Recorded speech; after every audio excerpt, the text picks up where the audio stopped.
Well, hey folks, how y'all doing? And doing a three-year review of the Even Embers pellet grill, folks. You're gonna say, Tom, this says members mark on it. So Even Embers made these for Sam's Club 3 years ago, and I picked it up. I thought it was on clearance for $200, and over the 3 years, I keep on seeing that they're not making them and they're not making any more. At the same time, they're still selling them, but this time at Tractor Supply Inc., which is, I believe, nationwide, and $200. And for $200, I'll tell you what, I just want to go through this, show you all the features on it, show you how it's handled here in Florida for 3 years, and I'll show you some of the mods I did to it too. But it's so far, I'm pretty impressed after 3 years for $200 how well this thing has held up. All right, let's take a walk around the outside of this. Like I said, 3 years, and this is stored in Florida now, not outside, but I have what's called, it's like a 3 seasons room for us in the Midwest, but they're called lanais. So it gets the high heat and humidity during the summer,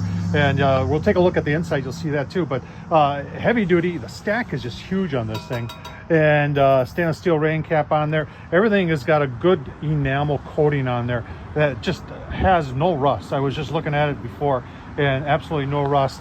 The front shelf comes standard with it. That folds up and down. You've got a nice, cool little touch handle here. I like that, heavy duty. Hopper's only 10 pounds. You know, you can make it all night if you put it on late. But especially, you know, depending upon what temp you have, it could be a little bit bigger. I did swap out the controller on it and put a Smoke Daddy Pellet Pro on there, PID on there, and it's working just great, and it works just very nicely with this grill. Walking around to the back, like I said, very well built. I'll tell you what, let's take a look at the inside. All right, we'll start looking inside the grill here. So remember, this is after 3 years, and this thing is stored in Florida, not out in the elements, but in what's called a 3-season room or a lanai. So it gets the heat and humidity. So burn pot, a little surface rust, but everything's still good on it.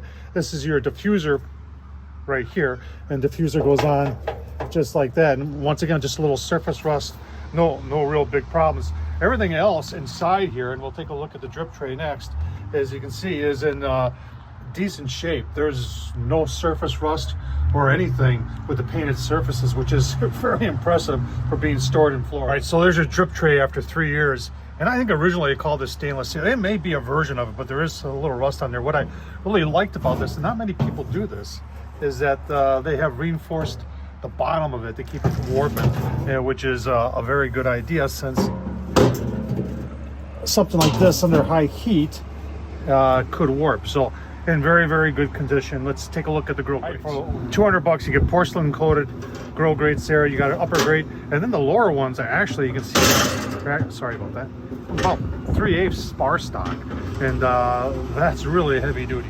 On the back side, once again, no rust. I did add those wheels, take the steel wheels off. Those probably would have been rusted, but the stand is heavy duty.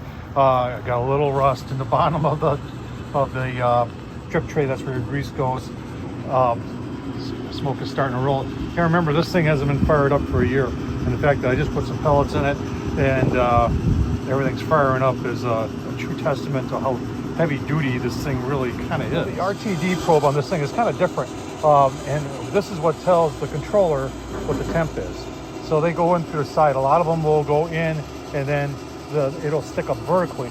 This I like the thought behind this, that it goes in through the side and then sticks out more into the grill and gives you a kind of more of a truer reading. It is a little bit on the high side though. I would have liked to seen it a little bit lower, so it was around that the main cooking grate. Right, so here's some more details. 28-inch pellet grill, 546 square inches. You can see the 10-pound hopper, and you know, everything that says on that well-built heavy gauge steel, high temp powder coat, heavy duty rubber wheels for easy mobility. That is, I will confirm all of that for you. And then obviously the price at $199. I think that's pretty impressive, folks. Hope this was helpful. If you're considering getting one of these, you shouldn't be afraid. I see no problems with this. And the controller does work. It's just, it's a little inaccurate or not accurate. So that's why I updated to the Smoke Daddy Inc. If you want to see better controller on there, you might want to update. And I'll leave the link down to smokedaddyinc.com. So if you want to update, you can. I actually got a video showing how to do that update too.